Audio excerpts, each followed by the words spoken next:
ಈ ಕಾರ್ಯಕ್ರಮದ ಪ್ರಾಯೋಜಕರು Gadiyar group of companies.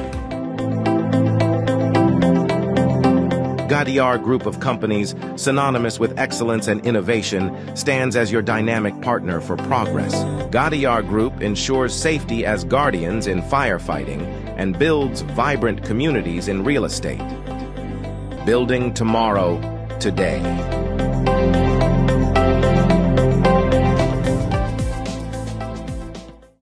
Kudukoli petrol pump Perla ವಿಶ್ವಾಸಾರ್ಹ ಸೇವೆಗೆ ಅಬ್ದುಲ್ಲಾ ಮದುಮೂಲೆ ಸಾರಥ್ಯದ ಪೆರ್ಲಾ ಕುಡುಕೋಳಿ ಪಂಪ್ಗೆ ಭೇಟಿ ನೀಡಿ. ರಾಜ್ಯ ಹೆದ್ದಾರಿ 64ರಲ್ಲಿ ನಿಮಗಾಗಿ ಕಾಯುತ್ತಿದೆ.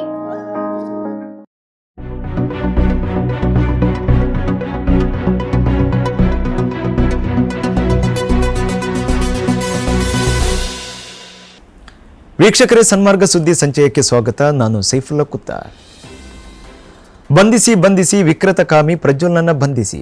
ಅಡಗಲಿ ಪಾಳೆಗಾರಿಕೆ ಅಡಗಲಿ. ಪ್ರಜ್ವಲ್ ರೇವಣ್ಣನ ಬಂಧನ ಕೂಡಲೇ ಆಗಬೇಕು. ದೇವೇಗೌಡರ ಕುಟುಂಬಕ್ಕೆ ಧಿಕ್ಕಾರ. ಸಂತ್ರಸ್ತ ಮಹಿಳೆಯರೇ ಹೆದರಬೇಡಿ, ನಿಮ್ಮೊಂದಿಗೆ ನಾವಿದ್ದೇವೆ. ಇದೀವತ್ತು ಹಾಸನದಲ್ಲಿ ಮೊಳಗಿದ ಘೋಷಣೆಗಳು ಯಾಕೆ? ವಿವರ ಇಲ್ಲಿದೆ. ಹಾಸನ ನಗರದ ಮಹಾರಾಜ ಪಾರ್ಕ್ ಮುಂಭಾಗ ಆರಂಭವಾದ ಹಾಸನ್ ಚಲೋ ಬೃಹತ್ ಹೋರಾಟದ ಆರಂಭದಲ್ಲಿ ಘೋಷವಾಕ್ಯಗಳನ್ನು ಕೂಗುವ ಮೂಲಕ ಅತ್ಯಾಚಾರಿ ಆರೋಪಿ ಪ್ರಜ್ವಲ್ ರೇವಣ್ಣ ವಿರುದ್ಧ ಆಕ್ರೋಶ ವ್ಯಕ್ತಪಡಿಸಿದರು. ಸುಮಾರು 11 ಗಂಟೆಗೆ ಆರಂಭವಾದ ಹೋರಾಟದಲ್ಲಿ ರಾಜ್ಯದ ಹಲವು ಜಿಲ್ಲೆಗಳಿಂದ ಆಗಮಿಸಿದ್ದ ಪ್ರಗತಿಪರ ಹೋರಾಟಗಾರರು, ಸಾಹಿತಿಗಳು, ಚಿಂತಕರು, ಕೂಲಿ ಕಾರ್ಮಿಕರು ಸೇರಿದಂತೆ ಹಲವು ಮಹಿಳಾ ಪರ ಸಂಘಟನೆಗಳು, ಜನಪರ ಸಂಘಟನೆಗಳು ಬ್ಯಾನರ್, ಪೋಸ್ಟರ್ಗಳನ್ನು ಹಿಡಿದು ಕಾಮುಕ ಪ್ರಜ್ವಲ್ ರೇವಣ್ಣ ವಿರುದ್ಧ ಧಿಕ್ಕಾರ ಕೂಗುವ ಪ್ರತಿಭಟನಾ ಮೆರವಣಿಗೆಯಲ್ಲಿ ಹೆಜ್ಜೆ ಹಾಕಿದರು. ರಾಜ್ಯದ ಮೂಲೆ ಮೂಲೆಗಳಿಂದ ಟೆಂಪೋ ಟ್ರಕ್ಗಳಲ್ಲಿ ಬಂದ ಸಾವಿರಾರು ಮಂದಿ ಮಹಿಳೆಯರು, ಹೋರಾಟಗಾರರು ಮೆರವಣಿಗೆಯಲ್ಲಿ ಹೆಜ್ಜೆ ಹಾಕಿದರು. ಪ್ರತಿಭಟನಾ ಮೆರವಣಿಗೆಯಲ್ಲಿ ದಲಿತ ಸಂಘರ್ಷ ಸಮಿತಿ, ಜನಶಕ್ತಿ, ಜನವಾದಿ, ರೈತ ಸಂಘಟನೆಗಳು, ಎದ್ದೇಳು ಕರ್ನಾಟಕ, ಜಾಗೃತ ಕರ್ನಾಟಕ, ಸಿಐಟಿಯು, ಭೀಮ್ ಆರ್ಮಿ ಸೇರಿದಂತೆ 150ಕ್ಕೂ ಅಧಿಕ ಸಂಘಟನೆಗಳು ಭಾಗವಹಿಸಿದ್ದು ನ್ಯಾಯಕ್ಕಾಗಿ ಆಗ್ರಹಿಸಿವೆ. ಹಾಸನದ ಪೆನ್ಡ್ರೈವ್ ಹಂಚಿಕೆ ಪ್ರಕರಣಕ್ಕೆ ಸಂಬಂಧಪಟ್ಟ ಹಾಗೆ ಬಂಧಿತರಾಗಿದ್ದ ಬಿಜೆಪಿಯ ಮಾಜಿ ಶಾಸಕ ಪ್ರೀತಂ ಗೌಡ ಆಪ್ತರಾದ ಚೇತನ್ ಹಾಗೂ ಲಿಖಿತ್ ಗೌಡ ಎಂಬವರಿಗೆ 3ನೇ ಅಧಿಕ ಜಿಲ್ಲಾ ಮತ್ತು ಸತ್ರ ನ್ಯಾಯಾಲಯ ಜಾಮೀನು ಮಂಜೂರು ಮಾಡಿದೆ. ಪೆನ್ಡ್ರೈವ್ ಹಂಚಿಕೆ ಪ್ರಕರಣದಲ್ಲಿ 6 ಮತ್ತು 7ನೇ ಆರೋಪಿಗಳಾಗಿದ್ದ ಮಾಜಿ ಶಾಸಕ ಪ್ರೀತಂ ಗೌಡ ಅವರ ಆಪ್ತರಾದ ಯಲಗುಂದ ಚೇತನ್ ಹಾಗೂ ಲಿಖಿತ್ ಗೌಡರನ್ನ ಮೇ 12ರಂದು ಎಸ್ಐಟಿ ತಂಡ ಬಂಧಿಸಿ ವಿಚಾರಣೆ ನಡೆಸಿದ ನಂತರ ನ್ಯಾಯಾಂಗ ಬಂಧನಕ್ಕೆ ಒಳಪಡಿಸಲಾಗಿತ್ತು. 18 ದಿನಗಳ ಬಳಿಕ ಇಬ್ಬರು ಆರೋಪಿಗಳಿಗೂ ಜಾಮೀನು ಮಂಜೂರಾಗಿದೆ. ಪ್ರಜ್ವಲ್ ರೇವಣ್ಣ ಪೆನ್ಡ್ರೈವ್ ಪ್ರಕರಣದಲ್ಲಿ ಅಶ್ಲೀಲ ವಿಡಿಯೋ ವೈರಲ್ ಮಾಡಿದ ಆರೋಪದಲ್ಲಿ ಬಂಧನಕ್ಕೊಳಗಾಗಿರೋ ಕಾಂಗ್ರೆಸ್ ಕಾರ್ಯಕರ್ತರಾದ ನವೀನ್ ಗೌಡ ಹಾಗೂ ಚೇತನ್ನನ್ನ 3 ದಿನಗಳ ಕಾಲ ಎಸ್ಐಟಿ ಕಸ್ಟಡಿಗೆ ನೀಡಲಾಗಿದೆ. ಪೆನ್ಡ್ರೈವ್ ಹಂಚಿಕೆ ಪ್ರಕರಣದ ಆರೋಪಿಗಳಾದ ಚೇತನ್, ನವೀನ್ ಗೌಡ ನಿರೀಕ್ಷಣಾ ಜಾಮೀನು ಅರ್ಜಿ ವಿಚಾರಣೆ ಇದ್ದ ಕಾರಣ ಹೈಕೋರ್ಟ್ಗೆ ಬಂದಿದ್ದರು. ಈ ವೇಳೆ ಇಬ್ಬರನ್ನೂ ಎಸ್ಐಟಿ ಅಧಿಕಾರಿಗಳು ವಶಕ್ಕೆ ಪಡೆದಿದ್ದರು. ಲೋಕಸಭೆ ಚುನಾವಣೆ ಫಲಿತಾಂಶ ಪ್ರಕಟವಾದ 48 ಗಂಟೆಗಳಲ್ಲಿ ಇಂಡಿಯಾ ಮೈತ್ರಿಕೂಟದ ಪ್ರಧಾನಿ ಅಭ್ಯರ್ಥಿಯನ್ನ ಆಯ್ಕೆ ಮಾಡಲಾಗುವುದು ಎಂದು ಕಾಂಗ್ರೆಸ್ ನಾಯಕ ಜೈರಾಮ್ ರಮೇಶ್ ಅವರು ಹೇಳಿದ್ದಾರೆ. ಇಂಡಿಯಾ ಮೈತ್ರಿಕೂಟದಲ್ಲಿ ಗರಿಷ್ಠ ಸ್ಥಾನಗಳನ್ನು ಪಡೆಯುವ ಪಕ್ಷವು ಮೈತ್ರಿಕೂಟದ ನಾಯಕತ್ವಕ್ಕೆ ನೈಸರ್ಗಿಕ ಹಕ್ಕುದಾರ ಆಗಿರುತ್ತದೆ. ಇಂಡಿಯಾ ಮೈತ್ರಿಕೂಟ ಲೋಕಸಭೆಯಲ್ಲಿ ಬಹುಮತಕ್ಕೆ ಬೇಕಾದ 272 ಅಂಕಗಳಿಗಿಂತ ಹೆಚ್ಚು ಸ್ಥಾನಗಳನ್ನು ಪಡೆಯಲಿದೆ. ಇಂಡಿಯಾ ಮೈತ್ರಿಕೂಟವು ಬಹುಮತ ಪಡೆದಾಗ ಕೆಲವು ಎನ್ಡಿಎ ಮೈತ್ರಿ ಪಕ್ಷಗಳು ಇಂಡಿಯಾ ಮೈತ್ರಿಕೂಟದ ಜೊತೆ ಸೇರಲು ಮುಂದೆ ಬರಬಹುದು. ಈ ವೇಳೆ ಮೈತ್ರಿಗೆ ಸೇರಿಸಬೇಕೇ ಅಥವಾ ಬೇಡವೇ ಎಂಬುದನ್ನು ಕಾಂಗ್ರೆಸ್ ಹೈಕಮಾಂಡ್ ನಿರ್ಧರಿಸಬೇಕು ಎಂದು ಜೈರಾಮ್ ರಮೇಶ್ ಹೇಳಿದ್ದಾರೆ. ಜೆಡಿಯು ಮುಖ್ಯಸ್ಥ ನಿತೀಶ್ ಕುಮಾರ್ ಹಾಗೂ ಟಿಡಿಪಿ ಅಧ್ಯಕ್ಷ ಚಂದ್ರಬಾಬು ನಾಯ್ಡು ಅವರನ್ನ ಇಂಡಿಯಾ ಮೈತ್ರಿಕೂಟಕ್ಕೆ ಸೇರಿಸಲಾಗುತ್ತಿದೆಯಾ ಎಂಬ ಪ್ರಶ್ನೆಗೆ ಉತ್ತರಿಸಿದ ಜೈರಾಮ್ ರಮೇಶ್, ನಿತೀಶ್ ಕುಮಾರ್ ಪಲ್ಟಿ ರಾಜಕಾರಣಕ್ಕೆ ಯಾವಾಗಲೂ ಹೆಸರುವಾಸಿಯಾಗಿದ್ದಾರೆ ಎಂದು ವ್ಯಂಗ್ಯವಾಡಿದ್ದಾರೆ. ಪ್ರಧಾನಿ ನರೇಂದ್ರ ಮೋದಿ ತಮ್ಮ ದ್ವೇಷದ ಭಾಷಣಗಳ ಮೂಲಕ ಪ್ರಧಾನಮಂತ್ರಿ ಹುದ್ದೆಯ ಘನತೆಯನ್ನು ಕುಗ್ಗಿಸಿದ್ದಾರೆ ಎಂದು ಮಾಜಿ ಪ್ರಧಾನಿ ಡಾಕ್ಟರ್ ಮನಮೋಹನ್ ಸಿಂಗ್ ಹೇಳಿದ್ದಾರೆ. ನಾನು ನನ್ನ ಜೀವಮಾನದಲ್ಲಿ ಯಾವುದೇ ಒಂದು ಸಮುದಾಯವನ್ನ ಇನ್ನೊಂದು ಸಮುದಾಯದಿಂದ ಪ್ರತ್ಯೇಕವಾಗಿ ನೋಡಿಲ್ಲ. ಹಾಗೆ ಮಾಡುವುದು ಬಿಜೆಪಿಯ ಏಕೈಕ ಹಕ್ಕು ಸ್ವಾಮ್ಯವಾಗಿದೆ ಎಂದು ಸಿಂಗ್ ಹೇಳಿದ್ದಾರೆ.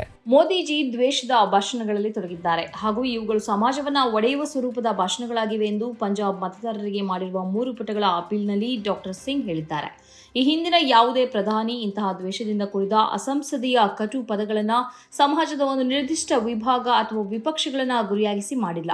ಕಳೆದ 10 ವರ್ಷಗಳಲ್ಲಿ ಪಂಜಾಬಿಗಳು ಮತ್ತು ಪಂಜಾಬಿತನದ ವಿರುದ್ಧ ಆರೋಪಗಳನ್ನು ಹೊರಿಸುವಲ್ಲಿ ಪ್ರಧಾನಿ ಏನನ್ನೂ ಬಿಟ್ಟಿಲ್ಲ ಎಂದು ಡಾಕ್ಟರ್ ಸಿಂಗ್ ಹೇಳಿದ್ದಾರೆ. ಬಿಜೆಪಿ ಆಡಳಿತದ ವೇಳೆ ಭಾರತದ ಆರ್ಥಿಕತೆ ಊಹಿಸಲಾಗದಷ್ಟು ಕಷ್ಟ ಅನುಭವಿಸಿದೆ. ಅಮಾನ್ಯೀಕರಣ ವೈಫಲ್ಯ, ದೋಷಪೂರಿತ ಜಿಎಸ್ಟಿ ಹಾಗೂ ಕೋವಿಡ್ ಸಾಂಕ್ರಾಮಿಕ ಅಸಮರ್ಪಕ ನಿರ್ವಹಣೆಯು ಸಾಕಷ್ಟು ಕಷ್ಟವುಂಟು ಮಾಡಿದೆ. ಅಭೂತಪೂರ್ವ ನಿರುದ್ಯೋಗ ಸಮಸ್ಯೆ, ಹದ್ದುಬಸ್ತಿನಲ್ಲಿರದ ಹಣದುಬ್ಬರ ಸಮಾಜದಲ್ಲಿ ಅಸಮಾನತೆಯ ಅಂತರವನ್ನು ಇನ್ನಷ್ಟು ಹೆಚ್ಚಾಗಿಸಿದೆ ಎಂದು ಮನಮೋಹನ್ ಸಿಂಗ್ ತಮ್ಮ ಪತ್ರದಲ್ಲಿ ತಿಳಿಸಿದ್ದಾರೆ. ಗಾಜಾದ ವಿರುದ್ಧ ಈ ವರ್ಷದ ಕೊನೆಯವರೆಗೆ ಹೋರಾಟ ನಡೆಸಲಿರುವುದಾಗಿ ಇಸ್ರೇಲ್ನ ರಾಷ್ಟ್ರೀಯ ಸುರಕ್ಷಾ ಮೇಧಾವಿ ಸಾಚಿ ಹನಾಗ್ಬಿ ಅವರು ಹೇಳಿದ್ದಾರೆ. ಹಮಾಸ್ ಮತ್ತು ಫೆಲಸ್ತೀನ್ ಇಸ್ಲಾಮಿಕ್ ಜಿಹಾದ್ನ ಸೇನಾ ಸಾಮರ್ಥ್ಯವನ್ನು ನಾಶ ಮಾಡಬೇಕಾದ್ರೆ ಇನ್ನೂ 7 ತಿಂಗಳ ಅಗತ್ಯ ಇದೆ ಎಂದವರು ಹೇಳಿದ್ದಾರೆ. ಗಾಜಾದ ವಿರುದ್ಧ ಇಸ್ರೇಲ್ ದಾಳಿಗೆ ಜಾಗತಿಕ ವಿರೋಧ ವ್ಯಕ್ತವಾಗುತ್ತಿರುವಾಗ ಮತ್ತು ದಿನೇ ದಿನೇ ಇಸ್ರೇಲ್ ಒಂಟಿಯಾಗುತ್ತಿರುವ ಈ ಸಂದರ್ಭದಲ್ಲೇ ಈ ಹೇಳಿಕೆ ಹೊರಬಿದ್ದಿದೆ. ಗಾಜಾದಲ್ಲಿ ಏರುತ್ತಿರುವ ಮರಣ ಸಂಖ್ಯೆಯ ಬಗ್ಗೆ ಅಮೆರಿಕ ಸಹಿತ ಜಗತ್ತಿನ ಎಲ್ಲ ರಾಷ್ಟ್ರಗಳು ಕಳವಳ ವ್ಯಕ್ತಪಡಿಸುತ್ತಿವೆ.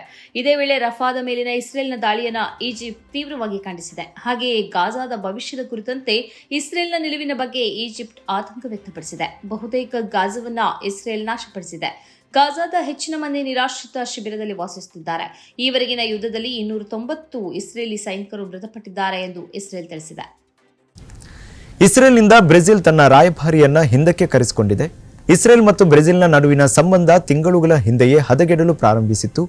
ಗಾಜಾದಲ್ಲಿ ಇಸ್ರೇಲ್ ಜನಾಂಗ ಹತ್ಯೆಯನ್ನು ನಡೆಸ್ತಾ ಇದೆ ಎಂದು ಬ್ರೆಜಿಲ್ ಅಧ್ಯಕ್ಷ ಲುಲಾ ಡಾ ಸಿಲ್ವಾ ಅವರು ಆರೋಪಿಸಿದರು. ಈ ನಡುವೆ ಇಸ್ರೇಲ್ ವಿರುದ್ಧ ಮೆಕ್ಸಿಕೋದಲ್ಲಿ ಭಾರೀ ಪ್ರತಿಭಟನೆ ನಡೆದಿದ್ದು ಇಸ್ರೇಲಿ ರಾಯಭಾರ ಕಚೇರಿಯ ವಿರುದ್ಧ ಪೆಟ್ರೋಲ್ ಬಾಂಬ್ ಅನ್ನು ಎಸೆಯಲಾಗಿದೆ. ಸುಮಾರು 200ರಷ್ಟು ಪ್ರತಿಭಟನಾಕಾರರು ನಗರದ ಇಸ್ರೇಲಿ ರಾಯಭಾರ ಕಚೇರಿಯ ಮೇಲೆ ಪೆಟ್ರೋಲ್ ಬಾಂಬ್ ಎಸೆದಿದ್ದಾರೆ. ಇದರಿಂದ ಪತ್ರಕರ್ತರು ಸೇರಿದಂತೆ ಅನೇಕ ಮಂದಿಗೆ ಸುಟ್ಟ ಗಾಯಗಳಾಗಿವೆ. ರಫಾ ಮೇಲಿನ ಇಸ್ರೇಲಿ ದಾಳಿಯನ್ನು ತಕ್ಷಣ ನಿಲ್ಲಿಸಬೇಕು ಎಂದು ಪ್ರತಿಭಟನಾಕಾರರು ಆಗ್ರಹಿಸಿದ್ದಾರೆ. ಪೊಲೀಸರು ಬ್ಯಾರಿಕೇಡ್ ಇಟ್ಟಿದ್ದರು. ಆದರೆ ಅದನ್ನು ದಾಟಿ ಪ್ರತಿಭಟನಾಕಾರರು ಇಸ್ರೇಲ್ ರಾಯಭಾರ ಕಚೇರಿಯ ಮುಂದೆ ತಲುಪಿದರು. 18 ಪೊಲೀಸರಿಗೂ ಗಾಯಗಳಾಗಿವೆ. ನ್ಯೂಯಾರ್ಕ್ನ ಐಷನ್ ಹೋವರ್ ಪಾರ್ಕ್ನಲ್ಲಿ ಜೂನ್ 9ರಂದು ಭಾರತ ಮತ್ತು ಪಾಕಿಸ್ತಾನ ತಂಡಗಳ ನಡುವೆ T20 ವಿಶ್ವಕಪ್ ಪಂದ್ಯಕ್ಕೆ ಬೆದರಿಕೆ ಬಂದಿದೆ. ಈ ಹಿನ್ನೆಲೆಯಲ್ಲಿ ಕ್ರೀಡಾಂಗಣಕ್ಕೆ ಬಿಗಿ ಭದ್ರತೆ ಒದಗಿಸಲಾಗ್ತಾ ಇದೆ. ನ್ಯೂಯಾರ್ಕ್ನಲ್ಲಿ ಭಾರತ ಉಪಖಂಡದ ನಿವಾಸಿಗಳು ನೆಲೆಸಿರುವುದರಿಂದ ಭಾರತ ಮತ್ತು ಪಾಕ್ ಪಂದ್ಯಕ್ಕೆ ಭಾರಿ ಪ್ರೇಕ್ಷಕರ ನಿರೀಕ್ಷೆ ಕೂಡ ಇದೆ. ಇದೇ ಪ್ರಥಮ ಬಾರಿಗೆ ಅಮೆರಿಕವು ವೆಸ್ಟ್ ಇಂಡೀಸ್ನೊಂದಿಗೆ T20 ವಿಶ್ವಕಪ್ ಆತಿಥ್ಯ ವಹಿಸುತ್ತಿದೆ. ನಸ್ಸೌ ಕೌಂಟಿ ಕ್ರಿಕೆಟ್ ಸ್ಟೇಡಿಯಂನಲ್ಲಿ 8 ಪಂದ್ಯಗಳು ನಡೆಯಲಿವೆ.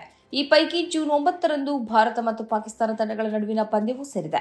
ನ್ಯೂಯಾರ್ಕ್ನಲ್ಲಿ ದೊಡ್ಡ ಪ್ರಮಾಣದ ಭಾರತ ಉಪಖಂಡದ ನಿವಾಸಿಗಳು ನೆಲೆಸಿರುವುದರಿಂದ ಭಾರತ ಮತ್ತು ಪಾಕಿಸ್ತಾನ ನಡುವಿನ ಪಂದ್ಯಕ್ಕೆ ಭಾರಿ ಸಂಖ್ಯೆಯ ಪ್ರೇಕ್ಷಕರು ಆಗಮಿಸಲಿದ್ದಾರೆ ಎಂದು ನಿರೀಕ್ಷಿಸಲಾಗಿದೆ.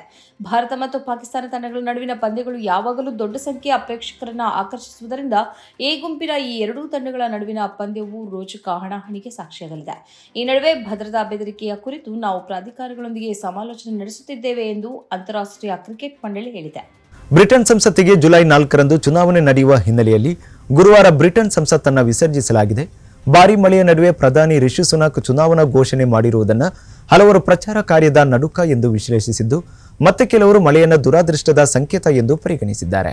14 ವರ್ಷಗಳ ಕನ್ಸರ್ವೇಟಿವ್ ಆಡಳಿತದ ಬಳಿಕ ಲೇಬರ್ ಪಕ್ಷವನ್ನು ಈ ಚುನಾವಣೆಯಲ್ಲಿ ಮತ್ತೆ ಅಧಿಕಾರಕ್ಕೆ ತರುವ ಸೂಚನೆಗಳು ಕಾಣುತ್ತಿವೆ. ಗುರುವಾರ ಮಧ್ಯರಾತ್ರಿ 12 ಗಂಟೆ ಕಳೆದು 1 ನಿಮಿಷವಾಗುತ್ತಿದ್ದಂತೆ ಸಂಸತ್ತಿನ ಎಲ್ಲ 650 ಸ್ಥಾನಗಳು ತೆರವಾಗಿವೆ. ಈ ಮೂಲಕ ಚುನಾವಣಾ ಪ್ರಕ್ರಿಯೆ ಅಧಿಕೃತವಾಗಿ ಆರಂಭವಾಗಿದೆ. ನಿರೀಕ್ಷೆಗಿಂತ ಮೊದಲೇ ಅಂದರೆ ಜುಲೈ 4ರಂದೇ ಚುನಾವಣೆ ನಡೆಸುವ ಸುನಕ್ ನಿರ್ಧಾರಕ್ಕೆ ಚುನಾವಣಾ ಪೂರ್ವ ಸಮೀಕ್ಷೆಗಳಲ್ಲಿ ಅವರ ಪಕ್ಷದ ಜನಪ್ರಿಯತೆ ಕಡಿಮೆಯಾಗುತ್ತಿದೆ ಎಂದು ಕಂಡುಬಂದಿರುವುದೇ ಕಾರಣ ಎಂದು ಹೇಳಲಾಗುತ್ತದೆ. ಈ ಮಧ್ಯೆ ಮಾನವ ಹಕ್ಕುಗಳ ಮಾಜಿ ವಕೀಲ ಕೀರ್ ಸ್ಟಾರ್ಮರ್ ನೇತೃತ್ವದ ಲೇಬರ್ ಪಾರ್ಟಿ ಈ ಅವಕಾಶವನ್ನು ಬಳಸಿಕೊಂಡು 14 ವರ್ಷಗಳ ಬಳಿಕ ಅಧಿಕಾರದ ಕನಸು ಕಾಣುತ್ತಿದೆ.